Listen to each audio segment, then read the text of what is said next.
Merci beaucoup, Monsieur le Président du Sénat, Monsieur le Premier ministre, Monsieur le Président de l'Assemblée nationale, Monsieur le Président du Conseil économique, social et environnemental, Mesdames, Messieurs les ministres, Mesdames, Messieurs les parlementaires, Mesdames, Messieurs les élus, Mesdames, Messieurs en vos grades et qualités, je suis très heureux d'être parmi vous aujourd'hui, parce que vous venez de le rappeler par vos propos. Ce dont nous allons parler, c'est au fond de la vie quotidienne des Français et de leur avenir, et pas d'autre chose. Et en vérité, on choisit le terme de territoire faute de mieux.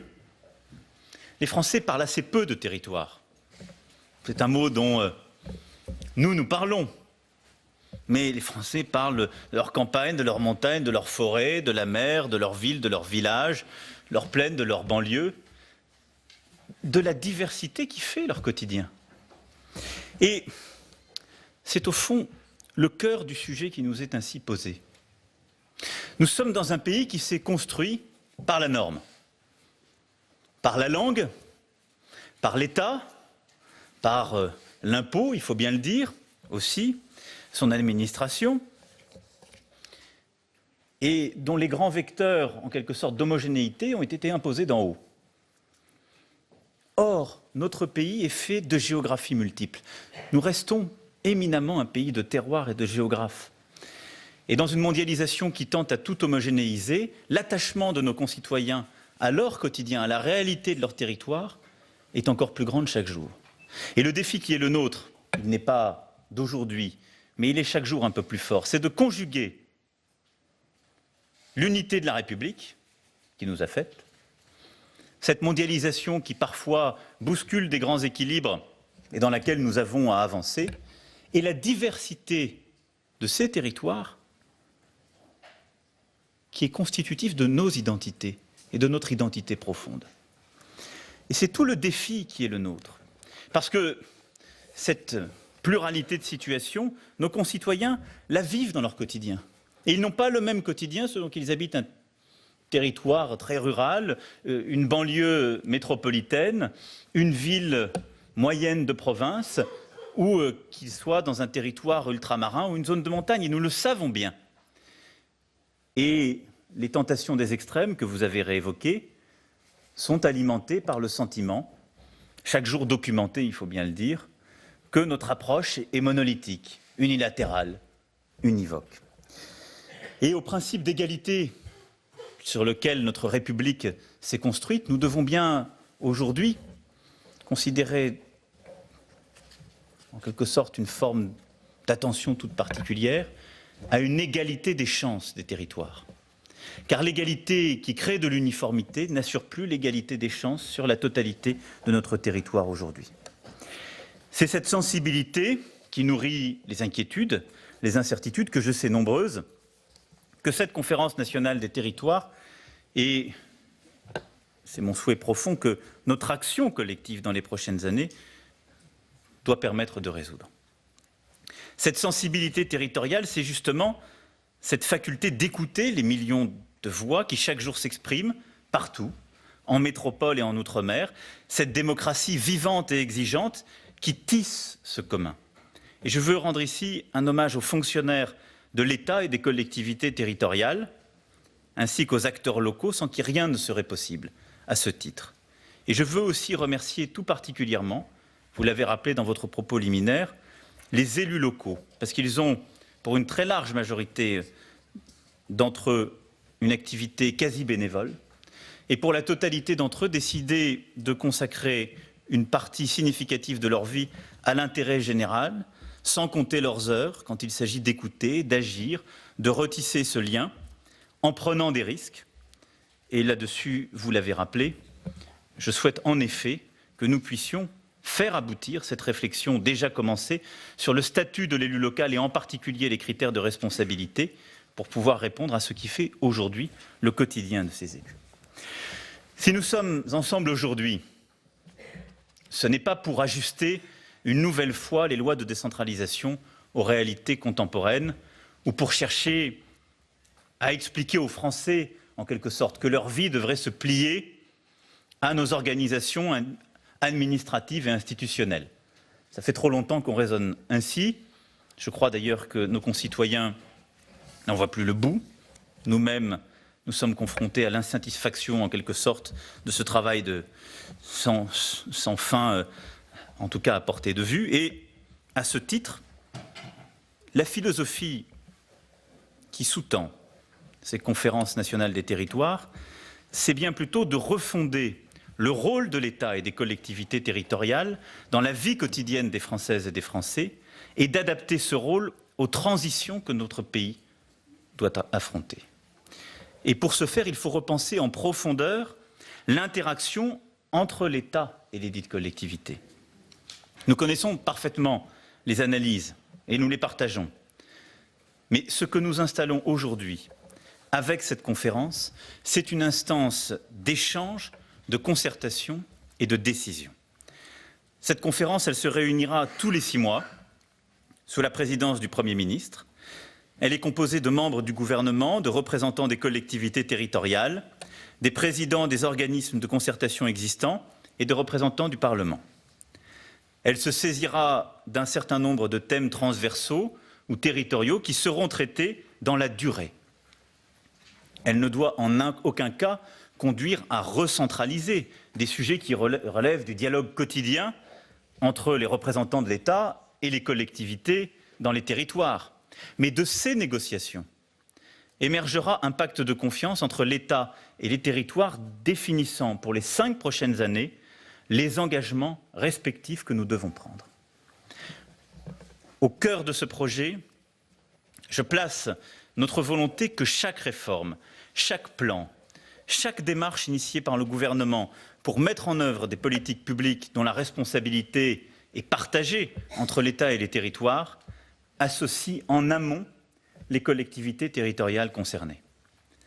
Et cette conférence, pour toutes ces raisons, Monsieur le Président du Sénat, ne pouvait pour sa première réunion se tenir ailleurs qu'ici, au Sénat, qui, au titre même de l'article 24 de notre Constitution que vous avez rappelé, assure la représentation des collectivités territoriales de la République. C'était mon souhait, je vous remercie de l'avoir accepté et de nous avoir parfaitement accueillis. La volonté de mettre en place cette conférence tient à une réalité simple qui structurera mon propos. Nous avons des transitions inédites à vivre. Elles imposent de repenser en profondeur le rôle de l'État. Elles imposent de reconsidérer la méthode entre l'État et les collectivités territoriales. Et elle conduit immanquablement à repenser aussi la méthode et les réalités de nos relations financières. Notre temps, c'est en effet celui des transitions. C'est le défi qui est au cœur de toutes les politiques publiques que nous avons à conduire. La relation des Français avec le travail, l'école, l'environnement, la famille, la mobilité, les loisirs est en train de changer profondément. Et cela sous l'effet de l'évolution des mentalités, des savoirs, des comportements et des technologies. Et donc nous ne pouvons pas garder les organisations, les réflexes, parfois le rythme, qui était celui d'un monde qui précédait ces changements. Nous ferions une erreur de diagnostic historique si nous pensions que ces transitions sont d'ailleurs les mêmes partout et pour tous. Au contraire, elles adoptent selon le lieu, la géographie, les tranches d'âge, des dynamiques territoriales et sociales qui sont profondément différentes et dont les conséquences sont profondément différentes. Mais pour chacune de ces transitions, nous devons penser cette égalité des chances que j'évoquais et sortir des cadres de pensée qui ont parfois été les nôtres. Ce que demande la ruralité, ça n'est pas l'aumône, ça n'est pas d'être compensé, c'est d'avoir les mêmes chances de réussir. C'est d'avoir les mêmes chances de réussir que d'autres territoires de la République, là où ça n'est pas le cas aujourd'hui, parce qu'elles n'ont plus les infrastructures essentielles de la réussite dans ce monde en changement. Et la réalité des services publics utiles dans leur quotidien. Les défis sont ainsi profondément différents selon les territoires, mais avec des exigences qui sont communes à tous ces territoires. Cette égalité des chances territoriales. Et les transitions que nous sommes en train de vivre ont cela de caractéristique qu'elles sont en train d'accroître l'individualisation et la différenciation par territoire. Qu'il s'agisse du numérique, de la transition environnementale, elles renforcent ces tendances qui sont déjà à l'œuvre. Prenez la transition énergétique, elle renforce la production locale, la déconcentration profonde des organisations. Là où nous étions organisés aujourd'hui, dans un modèle très étatique, avec une production hyper centralisée. Prenez la transition numérique, elle donne la capacité à reproduire sur le terrain, de manière très différenciée. Elle permet de redéployer des perspectives de travail sur le territoire, de télétravail, mais aussi de télétravail 2.0, qui va complètement changer les phénomènes de congestion. Si on va au bout des équipements nécessaires, de la capacité à faire de l'impression 3D ou tous les modes de production additive, et justement de permettre à tous les territoires de relever ces défis. L'industrie du futur émerge dans tous vos territoires, brisant d'ailleurs la distinction qui s'était faite entre l'industrie et les services. C'est fini ce temps où des territoires entiers, en quelque sorte, étaient condamnés à se construire dans un avenir de services, là où les industries les avaient désertés. C'est faux. Le numérique est en train de retisser des liens entre, justement, l'industrie et les services, de permettre à nouveau des productions industrielles au plus près du terrain, si on s'en donne les moyens. Tout ça pour dire que les repères dans lesquels nous avons construit jusqu'alors l'action publique ont profondément changé et nous conduisent à repenser en profondeur les défis de nos territoires. Mais en même temps, ils ont très profondément accru aussi la disparité de situations et de conditions de départ. Je ne serai pas exhaustif, mais on le voit bien, les défis sont profondément différents selon les types de territoires. Les territoires ruraux enclavés, de plaine comme de montagne, ont un défi d'accès aux infrastructures essentielles, qu'il s'agisse des infrastructures routières ou ferroviaires comme des infrastructures du numérique, et ont à se battre face à la désertification des services publics. Nos littoraux et nos montagnes connaissent des conflits d'usage croissants entre des potentialités de développement économique, les souhaits de certains acteurs touristiques ou économiques et le souhait de leurs habitants. Et les mêmes parfois d'ailleurs qui disent qu'ils souhaitent un avenir radieux pour leur territoire sont les premiers à s'opposer à certains projets quand leurs habitants y voient au réel de leur quotidien le dit conflit d'usage. Les territoires touchés par les transformations économiques et les chocs liés à la mondialisation des 20 dernières années ont à relever le défi de l'affaissement de notre empreinte industrielle et avec elle de l'accumulation des difficultés économiques et sociales et ont un besoin d'État, d'aide, de redistribution bien différent d'autres régions de la République. Les villes moyennes ont quant à elles à inventer un nouveau modèle de croissance hors des métropoles, s'appuyant sur les avantages sectoriels à un niveau qu'elles peuvent établir, mais aussi à construire des éléments en réseau avec d'autres villes moyennes où, justement, par une politique culturelle, économique, éducative différente, elles construiront une attractivité renouvelée. Les métropoles, enfin, ne sont évidemment pas à l'écart de ces grandes transitions, elles sont même en leur cœur. Elles sont aujourd'hui, à beaucoup d'égards, les gagnants de cette mondialisation qui favorise l'effet de centralité et de métropolisation. Mais elles ont à gérer des problèmes essentiels de pollution, de congestion des espaces, qui imposent là aussi de travailler sur des investissements nouveaux, l'organisation de la ville de demain. Et comment ne pas évoquer les territoires d'outre-mer, qui sont confrontés souvent au cumul de nombre de difficultés que je viens d'évoquer, mais avec une extrême diversité. Car sous ce dénominateur commun où, en quelque sorte, on les enferme fréquemment, qu'y a-t-il de commun entre Mayotte, la Guyane, la Guadeloupe et la Réunion? Un éloignement peut-être par rapport à l'Hexagone, mais des réalités économiques, industrielles, de tensions géographiques et parfois migratoires profondément différents entre ces dits territoires. C'est ce qui a d'ailleurs conduit à ce que le gouvernement organise des assises de l'outre-mer à l'automne, qui permettront de poser un diagnostic partagé et une feuille de route territoire par territoire pour conduire à des actions concrètes. Vous l'avez compris, à travers cette diversité de situations, je veux manifester ainsi que ces grandes transitions que nous avons à vivre imposent à l'État non plus de garantir l'égalité parfaite, elle est impossible. L'uniformité rêvée, elle peut se transformer en cauchemar, mais bien plutôt de tenir son rôle et d'assurer une égalité des possibles et des chances, et de permettre à chacun des territoires, compte tenu de ces contraintes de départ, de réussir les transitions qui sont à l'œuvre et font le monde contemporain dans lequel nous avons à évoluer. C'est pourquoi l'État doit lui-même réinventer son rôle face à ces transitions. L'État doit désormais agir de façon différenciée, en tenant compte justement de ces réalités territoriales. Et autrement dit, c'est de se tenir aussi près qu'il est possible des besoins et des attentes locales, de ne pas craindre de donner plus à ceux qui ont moins, de redessiner des libertés concrètes dont nous avons besoin.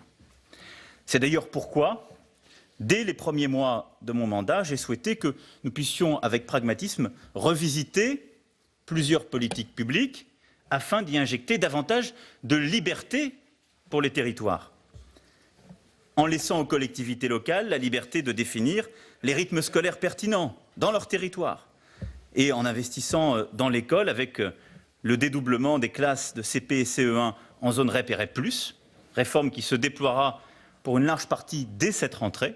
C'est une politique de différenciation territoriale et les acteurs locaux en ont la responsabilité. C'est avec le même esprit que l'État investira davantage dans les transports du quotidien afin de permettre aux Français enclavés de retrouver la mobilité physique sans laquelle il n'est pas de mobilité sociale. Et sur ce point, il est en particulier essentiel de créer le lien entre les principales agglomérations et leurs territoires environnants, notamment entre les métropoles et les territoires ruraux excentrés, car c'est là que se construit la première des fractures territoriales, et non plus en promettant des grands plans uniformes ou qui consistent à sommer en quelque sorte toutes les promesses tenues sur tous les territoires et qui ne sont jamais financées, mais plutôt pour construire par une méthode participative ce qui sera un vrai plan de mobilité pensé au contact des territoires et qui permettra justement de répondre aux besoins du quotidien. C'est cette méthode qui a été retenue. Dès la fin de l'été, la ministre des Transports lancera les travaux préparatoires à une loi d'orientation des mobilités qui offrira une programmation précise, année par année, financée sur 5 ans. Un conseil d'orientation des infrastructures de transport, instance d'expertise et de dialogue entre toutes les parties prenantes, suivra la mise en œuvre de cette programmation auprès de la ministre des Transports et vous y serez, bien entendu, associés. Mais cette méthode, elle conduit à quoi? À avoir un discours de vérité sur les infrastructures de transport et à prendre en compte cette diversité des territoires. Il y aura un temps de dialogue, on regardera les besoins, et il y aura des décisions sous la supervision du Premier ministre. Parce qu'on ne peut pas promettre des lignes de TGV, des aéroports de proximité à la France entière. Ça peut aujourd'hui me faire à coup sûr un succès d'estrade. Simplement, je reviendrai dans quelques années devant vous, et le même succès d'estrade se terminera en reproche légitime. J'ai peur au demeurant qu'on l'ait beaucoup fait. Et donc, ce qui sera décidé au terme de cette concertation, c'est une loi qui associera à chaque projet son financement. C'est avec le même état d'esprit, enfin, que je me suis engagé à la couverture intégrale pour tous les Français en très haut débit. Je souhaite encore accélérer ce calendrier afin de parvenir à une couverture en haut et très haut débit d'ici la fin de l'année 2020. Sur ce sujet, avec nombre d'entre vous, durant la mandature précédente, nous avons construit des solutions pour essayer de couvrir les manques, de rattraper les retards, de pousser les opérateurs. C'est la première chose qui nourrit les extrêmes. La première chose. Je dis fin 2020, je vous confirme, et plus 2022. Vous avez bien entendu. Parce que si je vous dis 2022, je ne suis pas sûr que je serai en situation parfaite de pouvoir en répondre. Si je vous dis fin 2020, je sais que j'aurai encore l'année 2021 pour pouvoir rattraper les retards.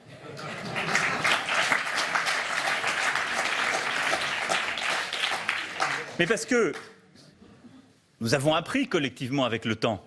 D'abord, on a promis de couvrir les centres-bourgs.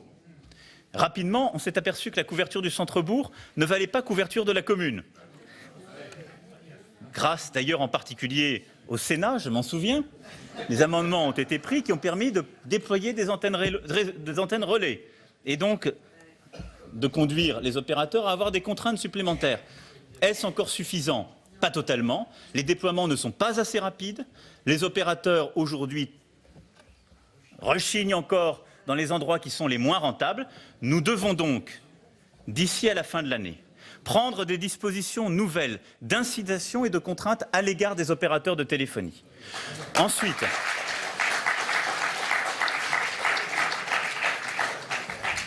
Ensuite, regardez également la nature du plan qui a été pensé par l'État pour envisager les complémentarités technologiques.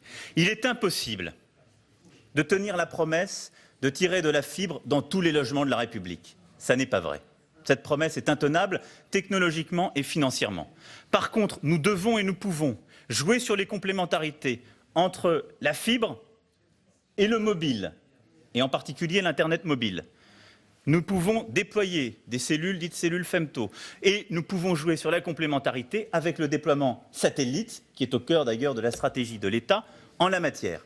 C'est donc aussi cette reconfiguration technologique qui doit être portée. Enfin, l'État affectera une part du grand plan d'investissement à cette priorité pour, là où c'est nécessaire, là où des carences seront constatées, se substituer aux opérateurs défaillants. Agir de façon différenciée, c'est aussi se concentrer sur certaines priorités par territoire. Ainsi, nous veillerons à ce que l'évolution des services publics en milieu rural ne conduise pas à augmenter la fracture territoriale. J'ai notamment demandé à ce que l'enseignement primaire en milieu rural soit rendu plus attractif, par exemple en amplifiant des expérimentations locales très prometteuses autour d'internats, et c'est ce que le ministre de l'Éducation nationale aura à présenter dans les prochains mois. Nous devons faire plus pour l'égalité d'accès au savoir et à l'excellence.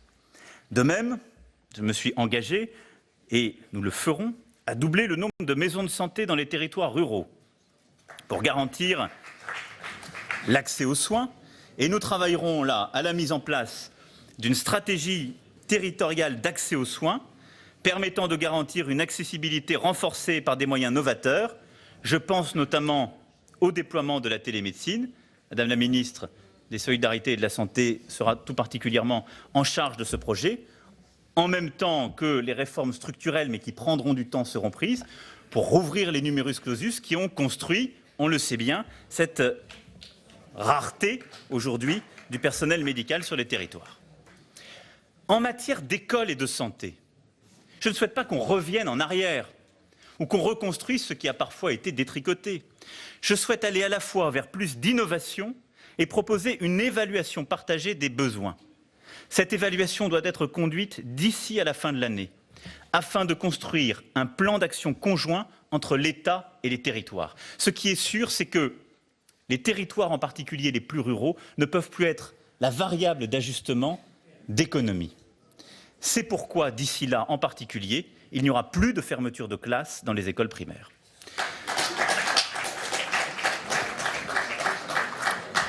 En matière d'environnement, les collectivités sont aussi des partenaires incontournables de la mise en œuvre du plan climat récemment annoncé. Et notre objectif sera de déployer dans les prochains mois tous les territoires à énergie positive dans une logique partenariale avec l'ensemble des territoires qui les portent. Pour l'État, vous l'avez compris, dans ce contexte que je viens de décrire, le premier enjeu est la lutte contre la fracture territoriale. L'État et les collectivités territoriales doivent travailler de concert afin de construire cette cohésion des territoires, Monsieur le Ministre, de favoriser leur complémentarité et d'organiser les solidarités. Les régions, départements, métropoles, communes doivent prendre toute leur part dans la construction de cette alliance entre territoires pour favoriser leur meilleure complémentarité. Et c'est parce que je suis conscient de certains défis de la situation de déclassement des villes moyennes et de leur ruralité que je veux justement que nous puissions nous inspirer de ce qui a été fait en d'autres temps, de manière forte à propos pour les villes avec l'ANRU.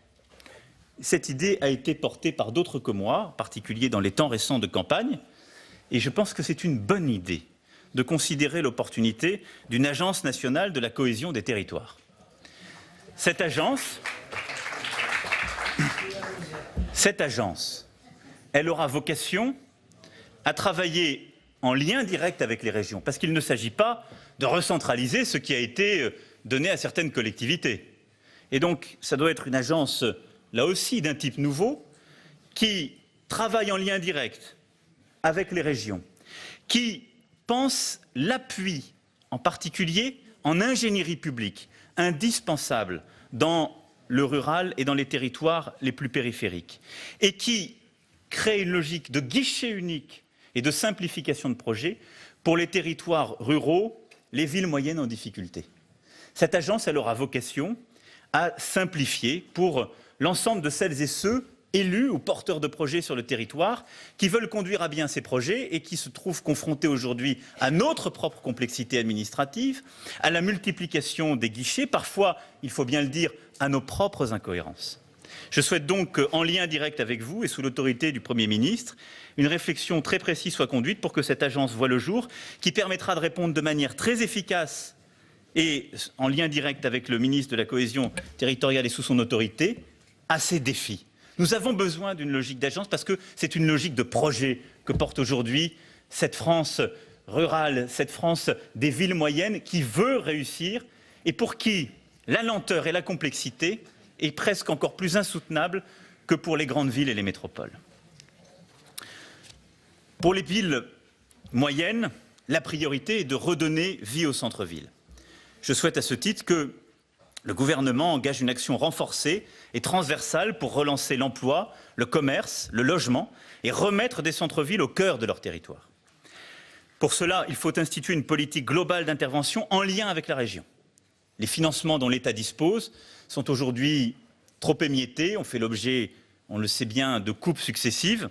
Ils doivent être largement délégués aux régions et l'État doit venir en appui à ces dernières pour là aussi avoir une approche beaucoup plus globale de l'ensemble des outils qui sont mis à disposition, qu'il s'agisse des quartiers prioritaires, des villes moyennes, le panel d'outils pour répondre à leurs difficultés en matière d'éducation, d'emploi, de commerce, de transport, de numérique, de culture doit être simplifié, regroupé. Et il sera demandé aux préfets de nommer à leur côté des personnalités locales, entrepreneurs, dirigeants associatifs, responsables culturels, fonctionnaires, capables d'entraîner ce mouvement en lien direct avec les élus locaux. Cette mobilisation des acteurs locaux en appui des élus autour de projets concrets et l'apport par l'État des outils nécessaires à l'émancipation de ces territoires donnera lieu à une contractualisation sur une durée minimale de 5 ans. Enfin, dans les métropoles, l'État soutiendra les projets d'innovation et de recherche dont le développement est indispensable à l'économie et au rayonnement de la France. Il sera en appui, en particulier, de tous les projets de transition numérique et environnementale, aujourd'hui portés par les métropoles et sur lesquels l'État sera particulièrement présent à travers le grand plan d'investissement. C'est aussi en matière de transport et de logement, bien évidemment, dans les métropoles, que l'État a à repenser sa politique. Je l'ai évoqué tout à l'heure pour ce qui est des transports, avec une volonté de concentrer nos financements sur les infrastructures du quotidien, ce qui signifie les travaux de rénovation indispensables dans toutes les métropoles où les investissements n'ont pas été conduits depuis plusieurs années, conduisant des problèmes qui de congestion urbaine, qui parfois d'insécurité pour les usagers. Pour ce qui est du logement, là aussi c'est une réponse différenciée que nous devons apporter. Nous le savons bien, les politiques qui consistent à inciter à la construction de logements partout sur le territoire avec des outils fiscaux extrêmement chers ne fonctionnent plus. L'État français est l'un de ceux qui dépensent le plus en matière de logement. Simplement, comme bien souvent, nous avons une politique de subvention de la demande et pas une politique d'offre. Nous dépensons 2 points de produit intérieur brut sur les politiques de logement. Pour assumer quoi? Accompagner l'augmentation des prix et solvabiliser les ménages qui sinon n'auraient pas accès à ces politiques. Le cœur du problème, il est, on le sait, dans 2-3 zones métropolitaines en France, le Grand Paris, Lyon et la frontière suisse, et la métropole Aix-Marseille principalement, où les prix ont beaucoup augmenté ces dernières années. Sur ces territoires, nous devons faciliter fortement la création de logements nouveaux, accompagner les métropoles qui conduisent ces politiques, libérer nos territoires, nos terrains beaucoup plus rapidement que nous l'avons fait sans chercher à faire des plus-values et mettre en place une limitation des procédures de recours et de tous les délais qui sont autant de coûts supplémentaires. C'est pourquoi, à l'automne, un projet de loi sera porté par le gouvernement qui permettra, dans toutes ces zones tendues, de créer un choc d'offres qui permettra, je l'espère en 2-3 ans, c'est en tout cas l'objectif qui doit être le nôtre, de baisser fortement le coût du logement dans ces territoires. Nous renforcerons également, et je m'y étais engagé, les crédits de l'ANRU pour aider les quartiers les plus en difficulté. Sur ce point Permettez-moi un mot tout particulier sur le Grand Paris. Je ne veux pas ici exposer des conclusions hâtives. Je verrai chacune et chacun. Nous avons commencé ce travail avec le Premier ministre et dès cet automne, après une concertation approfondie avec les acteurs concernés, je proposerai les bases du Grand Paris qui aujourd'hui, je dois vous le dire de manière honnête, est au milieu du gué en raison d'une structuration trop complexe. L'idée du Grand Paris mérite mieux que ce que nous en avons collectivement fait, il faut bien le dire, de part et d'autre, pour des raisons politiques et pour des équilibres incertains. Mais si nous voulons que le Grand Paris réussisse à l'échelle de ce qu'est la compétition internationale, si nous voulons produire la richesse pour ensuite pouvoir la répartir harmonieusement sur le territoire, nous avons besoin de simplifier drastiquement les structures et je réunirai à ce titre une conférence territoriale du Grand Paris qui devra se refonder autour d'un projet ambitieux de développement de la première métropole française au sein de la région capitale et aboutira à une organisation institutionnelle stabilisée et efficace. Enfin,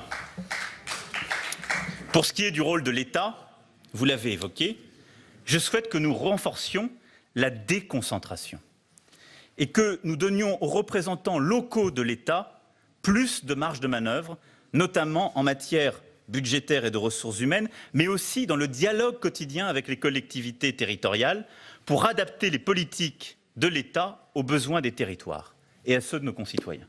Ce sera la responsabilité du Premier ministre dans les prochains mois de porter ce projet, mais il est fondamental. Vous avez parlé de l'inflation législative à juste titre, mais nous en sommes les coproducteurs.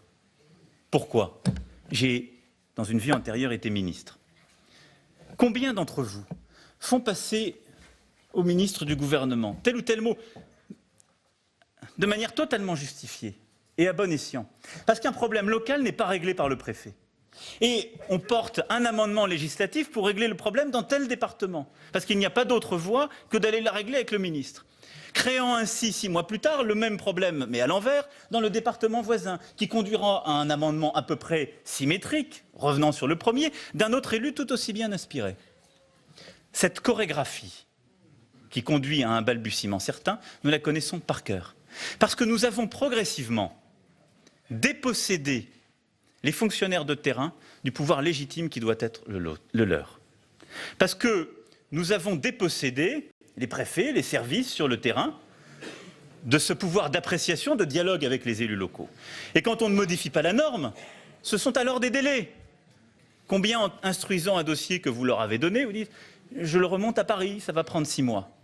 Je veux que nous sortions de cette fascination de la politique de la circulaire pour avoir une politique de la stratégie au niveau central. Quand les stratégies sont claires, elles n'ont pas besoin de regarder le moindre tour de vis dans chaque département de notre pays.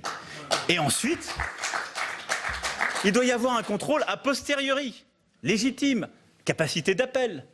Nos administrations centrales doivent vivre un peu cette réforme et cette transformation profonde. Il y a trop de fonctionnaires des circulaires et pas assez de fonctionnaires qui aident sur le terrain. Et donc, cette déconcentration sera conduite. Les préfets pourront ainsi, en particulier, ce qui n'est pas le cas aujourd'hui indépendamment de cette déconcentration, disposer d'un pouvoir d'adaptation locale des règlements, en particulier à l'issue du projet de loi simplification et droit à l'erreur qui sera présenté dans les prochaines semaines par le gouvernement. Tout cela, l'État peut et doit le faire. Et c'est pourquoi il doit consentir à un changement de paradigme complet. Mais au-delà de ce rôle de l'État, je crois profondément que dans la très grande majorité des cas, les territoires, en réalité, savent mieux l'organisation qui est la plus pertinente pour eux.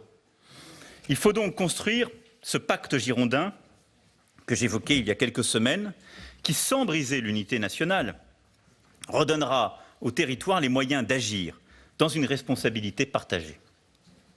Après des années de réformes, nombreuses et parfois contradictoires, je vous rassure, et Monsieur le Président, j'ai entendu que vous l'appeliez de vos vœux, il ne s'agit pas pour moi de refaire un grand soir institutionnel.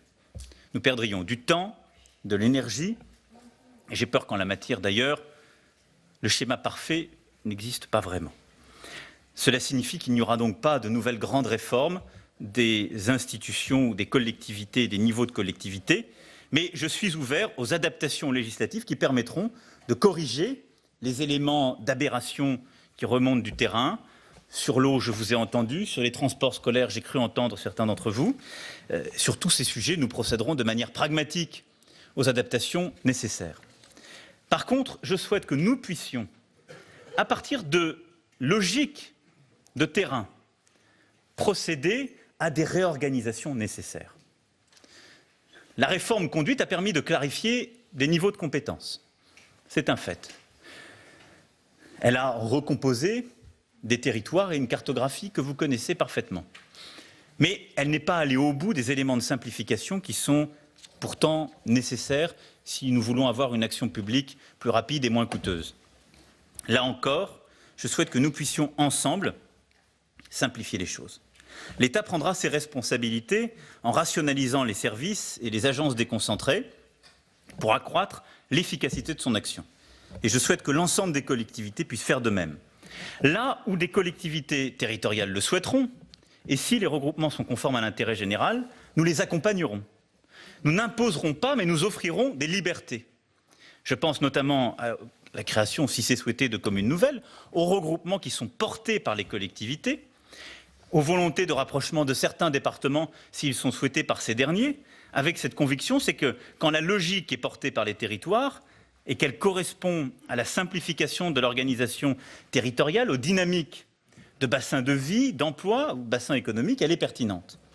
Mais cette liberté d'organisation ne doit pas se traduire par une augmentation des fractures territoriales. Et elle ne doit pas se traduire non plus par une augmentation de notre propre complexité. C'est pourquoi, sur ce sujet, j'aurai des lignes rouges simples. Si on accroît les inégalités et les déséquilibres, en proposant les rapprochements entre des territoires qui constitueraient un îlot de richesse dans des régions, des bassins de vie qui sont déjà profondément déséquilibrés, ça n'est pas une bonne chose pour l'intérêt général. Si on considère que le sens de l'histoire, c'est alors qu'on a créé des grandes régions, de rouvrir des maisons départementales de la région, j'ai peur que nous n'allions pas vers des économies pertinentes. Et donc, sur ces points-là, j'en appellerai au pragmatisme collectif, et l'État regardera avec beaucoup d'attention tout ce qui ne viendra pas accroître les inégalités et les déséquilibres, et tout ce qui ne viendra pas rajouter de la multiplication des structures et des redondances. Partout où les grandes régions voudront contractualiser avec des départements ou des métropoles pour partager des compétences au plus près du terrain, s'il leur semble pertinent d'être au plus près du terrain, nous les aiderons, nous les accompagnerons. Partout où elles recréeront des structures administratives pour se déployer elles-mêmes en concurrence avec d'autres territoires, il me semble que nous créerions immanquablement ensemble de nouveaux coûts. Vous l'avez compris, je souhaite accompagner, encourager les initiatives, supprimer les verrous encore trop nombreux qui contraignent les territoires dans leur souhait de s'organiser mieux en vue d'une action publique plus efficace. Cette liberté, elle sera laissée aux élus locaux, en lien avec les représentants de l'État aussi, pour expérimenter de nouvelles politiques publiques, de nouvelles organisations des services publics, mais aussi pour innover en matière d'aménagement du territoire, d'urbanisme, et pour définir notre territoire de demain. Le droit à l'expérimentation à ce titre sera simplifié. Nous lèverons notamment l'actuelle obligation d'une généralisation de ces expérimentations sur tout le territoire au bout de 2 années, qui est un verrou terrible pour permettre celle-ci, et la différenciation de l'action publique dans les territoires doit être désormais acceptée parce que c'est le prix de cette égalité des chances. Et si c'est nécessaire sur ce sujet, je suis prêt à proposer, dans le cadre de ce que j'ai annoncé au Congrès, une révision de la Constitution pour faciliter ces évolutions et libérer les énergies. Je suis également disposé à ce que l'État délègue, en tant que de besoin, ses compétences en matière économique, sociale ou d'aménagement, si l'intérêt local le justifie. Je souhaite notamment que le gouvernement poursuive le partenariat privilégié engagé avec les régions en 2016 en matière de développement économique et d'emploi, et je suis prêt, dans ce cadre, à envisager de nouvelles délégations de compétences ou des transferts de structures aux régions qui le souhaitent. Cette délégation pourra s'accompagner aussi d'un transfert du pouvoir réglementaire d'adaptation des normes juridiques aux réalités locales. Vous l'avez évoqué, je pense que c'est une évolution que nous devons suivre, regarder et accompagner si elle est souhaitée. À ce titre, les collectivités d'outre-mer ont ouvert la voie à ces réflexions, du fait même de leur statut constitutionnel spécifique. Je sais que certaines d'entre elles, pour ce qui est des collectivités ultramarines, souhaitent revoir des amendements constitutionnels passés que nous connaissons parfaitement. J'y suis parfaitement disposé. Et au-delà, je souhaite que nous puissions envisager également en métropole, dans le respect du principe d'égalité, de telles adaptations. Je demande au gouvernement aussi d'expertiser avec vous tous les moyens pour simplifier et moderniser la gestion de la fonction publique territoriale, dans le dialogue indispensable avec les syndicats de fonctionnaires, afin de mieux répondre à leurs besoins qui sont différents de ceux de l'État. Et avec une volonté simple, avoir une fonction publique territoriale qui nous permette collectivement de relever les défis que je suis en train d'évoquer. Il n'est pas normal, lorsqu'on cherche à augmenter, par exemple, le point de la fonction publique hospitalière, que toutes les fonctions publiques soient entraînées dans le même mouvement.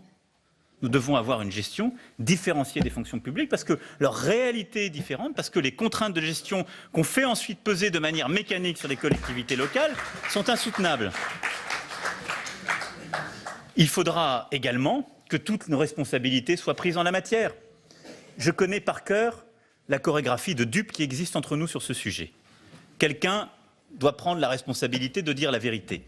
La Cour des comptes l'a dit, les heures travaillées ne sont pas totalement en conformité avec ce qui est prévu pour l'ensemble de la fonction publique ou ce qui est le cadre privé. Nous devons mettre fin à cette situation. Parce que c'est insupportable pour nos concitoyens qui ne sont pas fonctionnaires publics territoriaux et parce qu'on ne rend pas service à la fonction publique territoriale en protégeant des archaïsmes. Je vous le dis en toute franchise. Il faudra également, j'en ai la conviction, engager une réduction du nombre d'élus locaux, comme j'ai indiqué souhaiter le faire pour les élus parlementaires. Nos concitoyens ne comprendraient pas sinon un tel traitement différencié, moins d'élus, mais des élus plus protégés, mieux rémunérés et plus libres de leur action.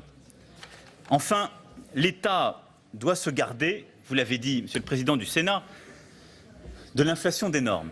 Alors, je prends acte de votre avertissement initial et je ne me risquerai pas à la promesse du moratoire. Puisque, vous l'avez dit vous-même, c'est en quelque sorte, en la matière, Léo Tontimoroménos, c'est celui qui a le couteau qui est en même temps la plaie, et nous ne sortons jamais de ce jeu infernal. Par contre, je suis favorable à ce que nous puissions conduire en effet une revue générale des normes. Je suis favorable à ce que nous puissions appliquer, et que le gouvernement s'en charge, le principe du 2 pour 1. Pour toute nouvelle norme pesant sur les collectivités territoriales, 2 autres devront être supprimées. Et je souhaite à ce titre que nous renforcions le rôle du Conseil national d'évaluation des normes, qui doit être associé beaucoup plus en amont à l'analyse des lois et des décrets concernant les collectivités territoriales. C'est sur ce sujet le Premier ministre et à ses côtés le secrétaire général du gouvernement qui sera chargé de s'assurer que tous les textes sont soumis à ce tamis. Je demande par ailleurs au gouvernement que l'on mette un terme au transfert de compétences sournois. Je pense par exemple au transfert de la responsabilité de la délivrance des titres d'identité aux communes ou aux surcoûts liés à l'application de normes environnementales ou d'accessibilité qui, n'étant pas pris en compte initialement, ne font l'objet d'aucune compensation. Le législateur doit prendre en compte à chaque fois qu'il établit une norme obligatoire son impact administratif et financier sur les collectivités territoriales et l'une des finalités de ces conférences semestrielles sera de rétablir la transparence et la confiance sur ce sujet pour que l'analyse des coûts induits puisse être observée, mesurée, constatée et retranscrite dans nos relations financières. Je souhaite enfin que nous ne surtransposions pas les normes européennes et que nous visions, chaque fois qu'une norme européenne est claire et précise, à son application directe. Et à cet égard, que nous puissions examiner systématiquement, dans les régions transfrontalières en particulier, les normes en vigueur chez nos voisins européens, afin d'évaluer l'efficacité de nos propres normes et la nature des applications.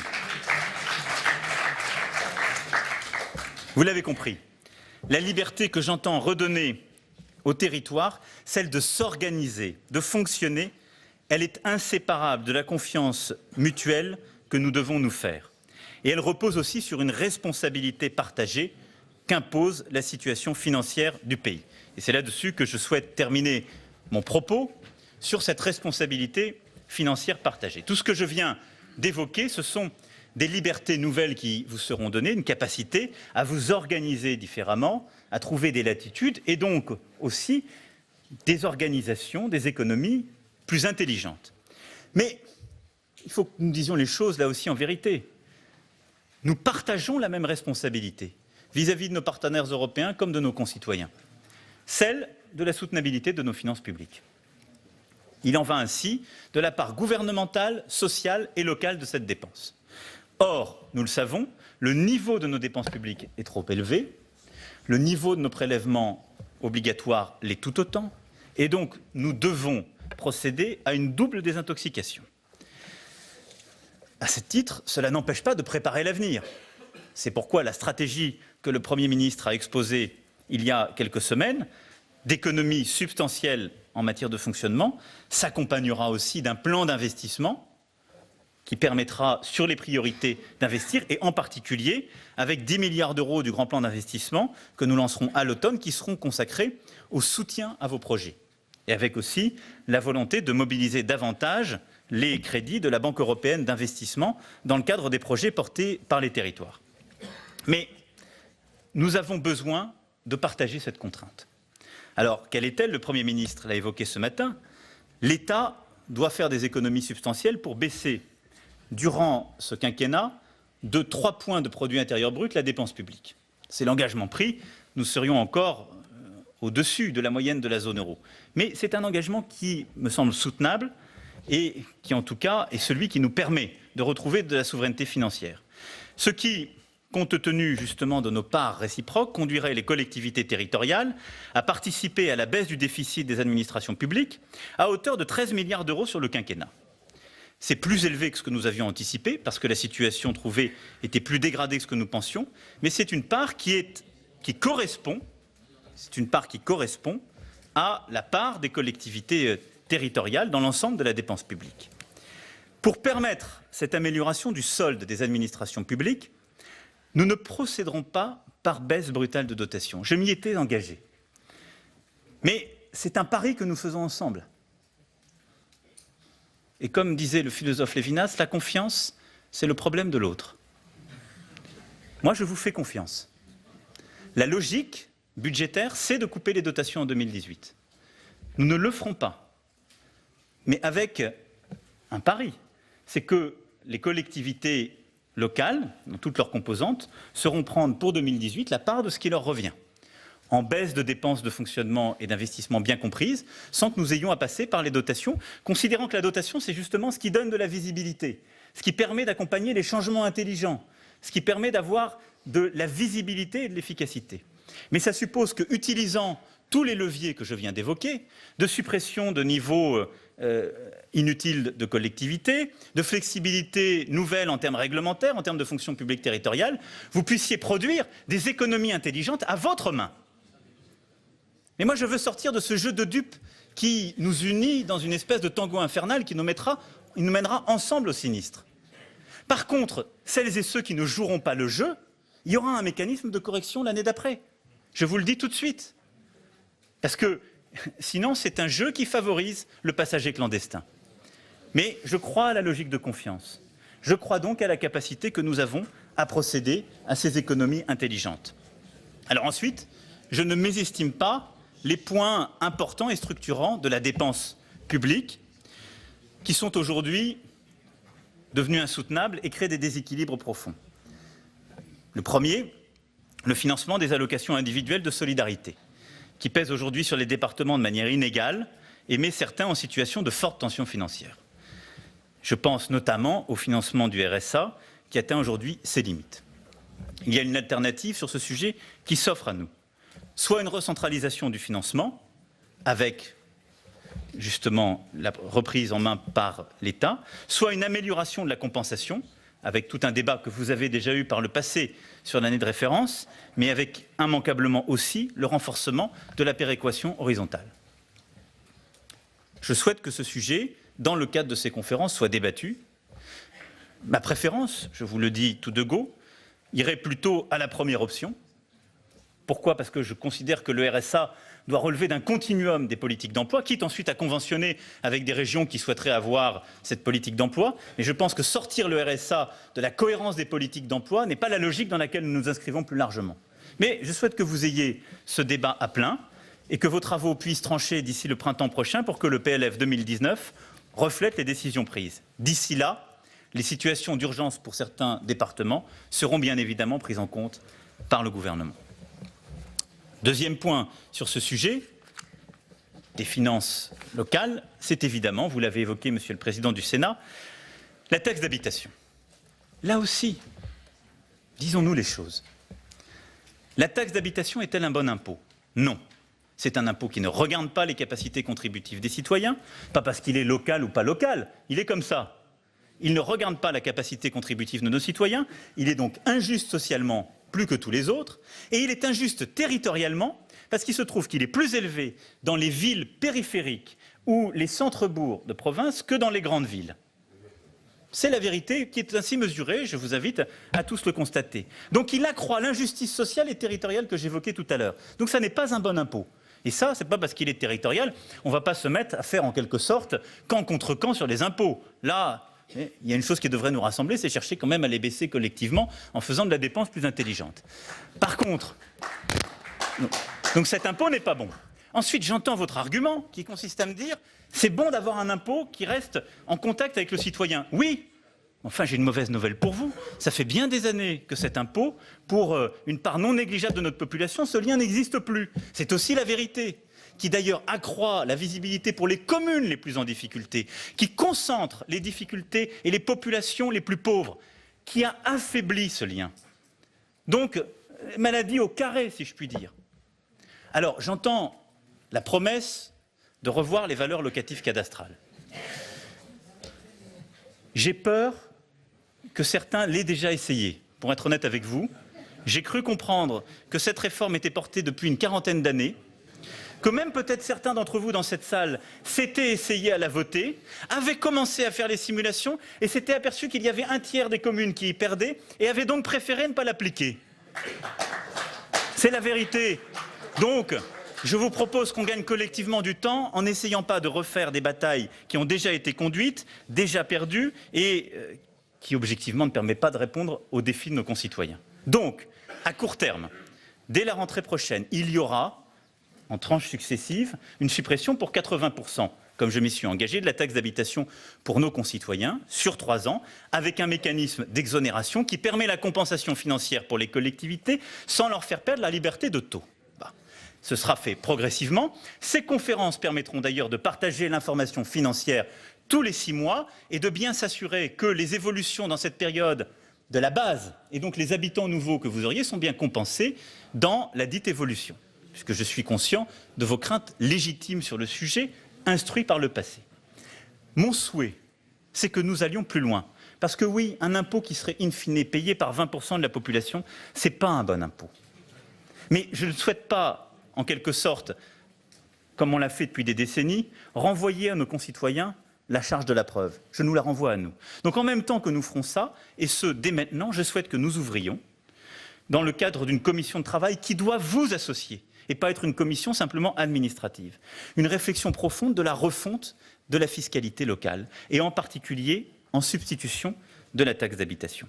Avec des principes simples, qu'on puisse arriver au même résultat financier in fine, qu'on maintienne l'autonomie fiscale, tout particulièrement des communes, qu'on garde le lien pour, justement, la vertu civique que vous évoquiez entre les habitants et la commune, et que donc on réfléchisse éventuellement à une part d'impôt national qui pourrait être attribuée aux communes, une part de CSG ou de CRDS, qui est un impôt au moins proportionnel, qui est plus intelligent que ne l'est aujourd'hui l'actuelle taxe d'habitation. Mais prenons le temps de reposer cette refonte de la fiscalité locale, donnons-nous jusqu'au printemps prochain dans le cadre de cette commission pour mener cet exercice en profondeur qui est indispensable. Mais je souhaite d'une part qu'on tienne l'engagement pris parce qu'il est nécessaire en termes de pouvoir d'achat et de justice territoriale, et je souhaite que nous menions cette refonte en profondeur de la fiscalité locale qu'il est tout autant. Voilà, mesdames et messieurs, ce que je souhaitais partager avec vous aujourd'hui. Je ne suis pas exhaustif, mais j'ai déjà été long, parce que le sujet est vaste. Et la tâche qui nous attend est vaste. Vous l'avez compris, c'est pourquoi je souhaitais, en ce début de mandat, venir avec le Premier ministre, plusieurs membres éminents du gouvernement, vous exposer ces vues, cette volonté de méthode. Je crois dans la confiance. On a trop essayé la défiance dans le pays, et on a vu que ça ne marchait pas. Donc nous ne prenons pas grand risque. Je crois dans l'ambition des réformes profondes que nous devons porter. Je veux les porter pour l'État à travers ce à quoi je me suis engagé. J'attends de vous que vous les portiez pour les collectivités. C'est essentiel. Ceux qui pensent que le statu quo les protégerait se trompent. Croyez-moi. Il ne les protégera pas des changements qui de toute façon adviendront et ne les protégera pas davantage de la colère. Parce que les gens sont lucides. Je crois au respect partagé. La transparence que nous mettrons entre nous permettra de l'assurer à chaque instant. Mais je souhaite, vous l'avez compris, qu'à travers cette confiance, cette responsabilité partagée entre nous, nous puissions relever ensemble les défis. Chacun des défis que vous portez, c'est un bout du mien. Je ne me défausserai jamais sur vous en disant c'est telle commune, tel maître. C'est un jeu. Les gens n'y croient plus. C'est la même chose. Nous sommes tous et toutes dans la même galère pour nos concitoyens. Nous réussissons ou pas. Et donc, vos problèmes, ce sont les miens, à chaque instant. Mais croyez bien que mes problèmes, ce sont un peu des vôtres aussi. Je voudrais que vous en soyez convaincus. Et donc, pour toutes ces raisons, pour réussir ces transitions, nos ambitions doivent être considérables. C'est pourquoi je souhaite, mesdames, messieurs, que nous soyons collectivement à hauteur du projet que nous portons et que je souhaite que ces conférences nationales des territoires puissent nous permettre de réussir ce pari de la confiance, de l'efficacité, du respect pour que notre action commune, qui est l'action publique ainsi partagée, permette au pays de réussir, permette de donner aux Français ce qu'ils méritent. Vive la République et vive la France. Merci à vous. Merci. Merci à vous. Merci, messieurs, dames.